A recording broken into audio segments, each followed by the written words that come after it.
This is One-on-One.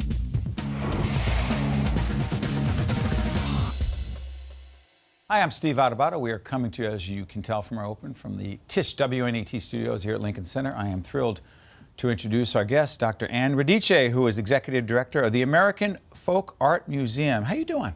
I'm doing well, thank you. Great to be here. You have just taken over this gig. I have. Let's talk about it. First of all, what is the museum and why is it so interesting? The museum is a national and international, I would say, collection. Obviously, we have a location, but our main focus is to get our art out there throughout the United States, to get our educational programs out there, to have a great website, to entice people to look at folk art, and to have people enjoy the arts. Now, we're right here in Lincoln Center. Folks can see behind, well, you might be able to see us. We're at 66 and Broadway here at our studio. You're right here. Literally, I can see the, I can see it from here. So you can check on your operation from Yeah, here. they seem to be working. Yeah, oh, good, good. But the question of what folk art is, Anne, break it down as we start to show some pictures to try to describe what it is. Go ahead. Well, it's going to sound a little coy, but there's really no one particular definition of folk art. I mean, the word Let's folk. try. Okay, we're going to try. Folk starts out, folk people, all right. It's works of art done by untrained artists. Got it. It can be anything from a painting.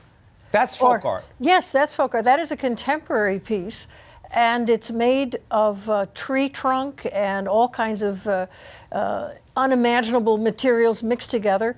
This type of art is also called outsider or untrained artist. This particular piece deals with this person's relationship with the world.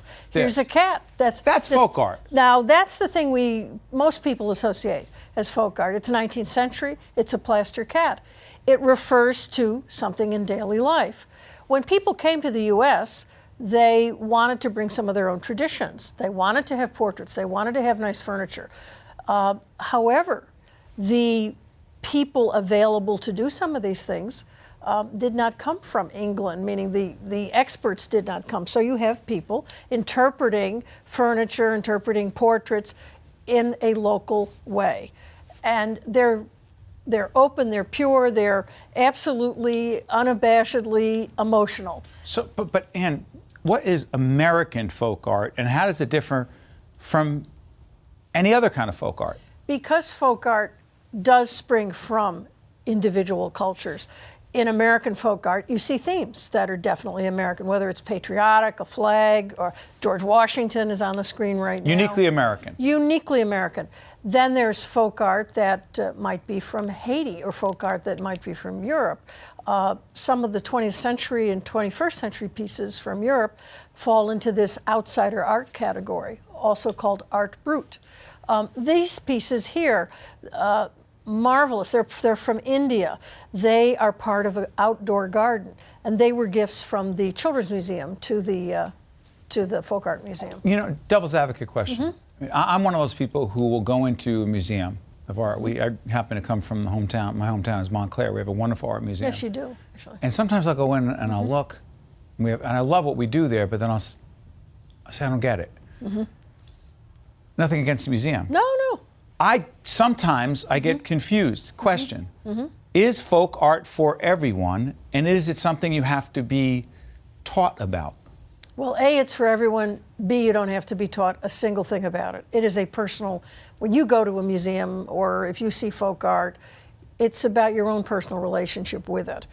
You can read into it anything you want. It's not mired in the traditions of, German art history or Italian art history. And my own background is that sort of very formalistic training.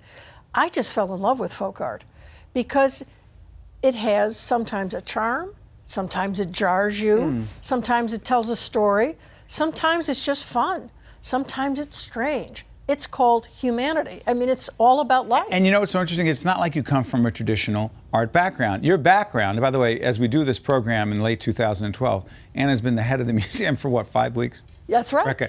But before that, let's real quick, your quick resume. You've had some pretty impressive titles. Well, Go. thank you. Head of the Institute of Museum and Library Services, Chairman of the National Endowment for the Arts, Director Were you of the not the Winthrop chief of staff in the Department Federal of Department of Education? I was the curator of the Capitol. Traditionalissimo. Okay. So you've worked in those situations. You come here. As people log on to on the website, by the way, we're putting up the website of the museum, right, team? As people log on to the website, what are they going to see, and where do you want them in the tri-state area to go, other than to the museum itself? Absolutely, we want them to come to us. Because you're a nonprofit. We are absolutely a nonprofit, and we're open to the public free. So this is also very nice. Where's the funding come from? Hard work. Just like any other Just thing like that PBS. just like PBS, right. Corporate grants, foundation grants. Individuals. In fact, the wonderful facility across the street was the brainchild of one of our great donors and board members, Joyce Cowan. And she had the foresight to get that space in the late 1980s. So we've had a presence in this marvelous, It's a heck of a neighborhood. Oh, it's a great neighborhood. So we're glad to be here, obviously. Yeah. But I have to say that the reason I wanted to be part of this organization was because A, I love folk art. B, we have an amazing staff. There's always been a consistent array of wonderful exhibitions, and we have a great board. And that's a great combination. Well, I'll tell you what, we love having you in the neighborhood. Well, thank you, sir. And come by for a cup of coffee and I was going to say tea, excuse me, sugar, but we drink the, sometimes not so the raw sugar. Okay. But come by anytime. Well, you come by and see us. Exactly. I invite and you. by the way, put on the website one more time of the American Folk Art Museum right here in Lincoln Center. Dr. Anne Radice has only been there for a short period of time, but she's making a huge difference. And we are thrilled to have you here. Thank you. I'm honored to be here. Wish you all the best. Thanks, sir. This is One-on-One from the Tisch WNET studios in a pretty terrific neighborhood right here in Lincoln Center. Steve Adubato will be right back right after this. Thanks, Ann. One-on-One with Steve Adubato has been a production of the Caucus Educational Corporation, celebrating 25 years of broadcast excellence. This special edition of One-on-One with Steve Adubato is brought to you from the Tisch WNET studios at Lincoln Center. Funding has been provided by Hackensack University Medical Center, Berkeley College, TD Bank, QualCare Inc., a local managed care company covering 750,000 New Jersey residents, the law firm of Gibbons PC, and by Verizon Communications. Promotional support provided by the Star Ledger and NJ.com, Everything Jersey, and by the New Jersey Business and Industry Association and its monthly magazine, New Jersey Business. Transportation provided by Airbrook Limousine, serving the metropolitan New York, New Jersey area. One-on-One with Steve Adubato has been produced in partnership with St. Joseph's Healthcare System.